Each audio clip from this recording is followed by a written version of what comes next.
A che altezza devi lanciare orizzontalmente un oggetto affinché al momento dell'impatto con il terreno la sua traiettoria formi un angolo di 45 gradi con il terreno stesso. La velocità iniziale di lancio orizzontale è di 5,3 metri al secondo. Disegniamo graficamente quanto ci dice il problema. Quindi ipotizziamo di lanciare un sasso e sappiamo che la traiettoria del sasso sarà una traiettoria parabolica. Questo sasso avrà solo una componente orizzontale della velocità, come ci dice il testo, ma sarà soggetto all'accelerazione di gravità. Quindi in ogni suo punto della traiettoria avremo una componente verticale dovuta dall'accelerazione di gravità e una componente orizzontale. A mano che passa il tempo, la componente verticale diventa sempre più grande, mentre la componente orizzontale rimane costante.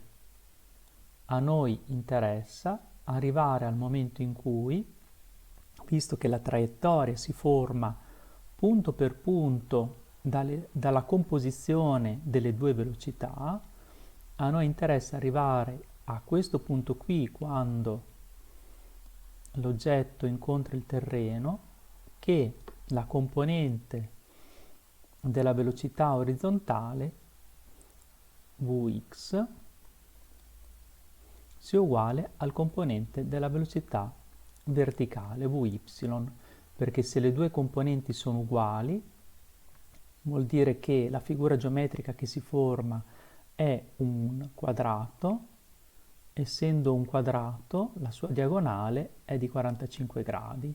Quindi in questo punto qui, se le due velocità verticale e orizzontale sono uguali, allora abbiamo che l'angolo che la traiettoria forma col terreno è proprio di 45 gradi. Fatta questa premessa, andiamo a scegliere un sistema di riferimento cartesiano, y e x. Per questo sistema di riferimento costruiamo le equazioni del moto uniformemente accelerato sia lungo l'asse delle x che lungo l'asse delle y.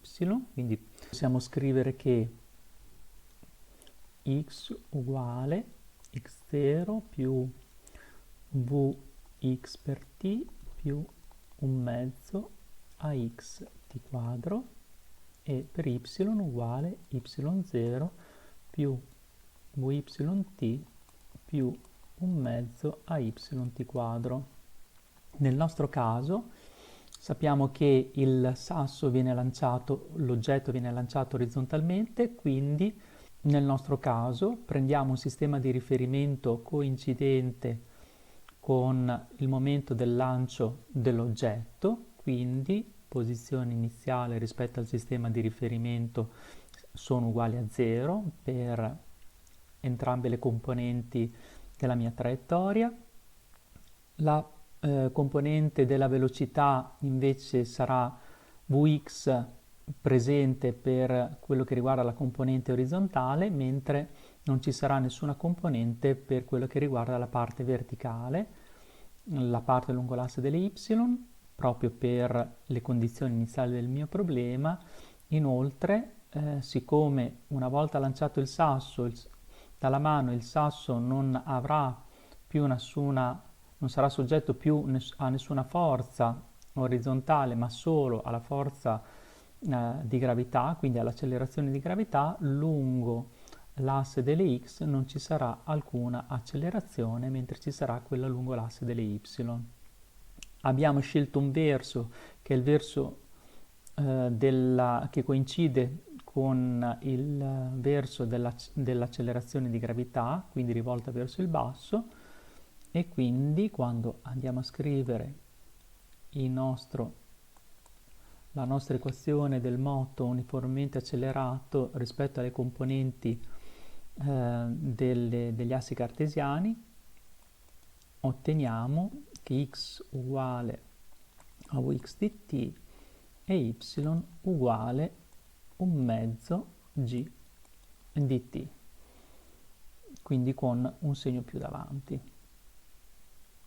A questo punto quello che dobbiamo fare è recuperare la componente verticale della velocità e fare in modo che questa componente verticale sia uguale alla componente orizzontale, quindi Vy uguale Vx. Vogliamo sapere dopo quanto tempo dal lancio è vera questa condizione.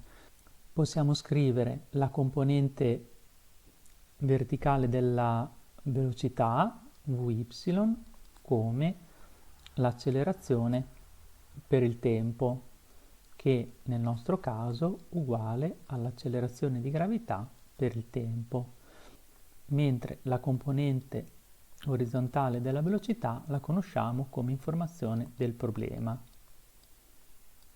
Quindi, andando a sostituire i valori all'interno della nostra uguaglianza, abbiamo che gt è uguale a 5,3 metri fratto secondo. A questo punto possiamo ricavare il tempo, che è uguale a 5,3 metri fratto secondo fratto 9,8 metri fratto secondo quadrato, uguale a 0,54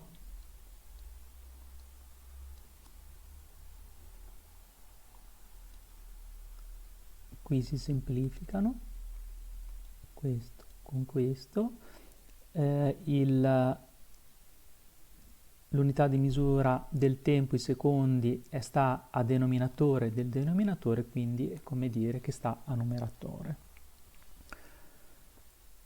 Una volta che abbiamo definito il tempo, possiamo sostituire questo valore all'interno dell'espressione che mi identifica la posizione del mio oggetto rispetto al tempo e all'accelerazione che agisce sull'oggetto stesso, quindi y uguale un mezzo g di quadro, qui ci andava un quadro,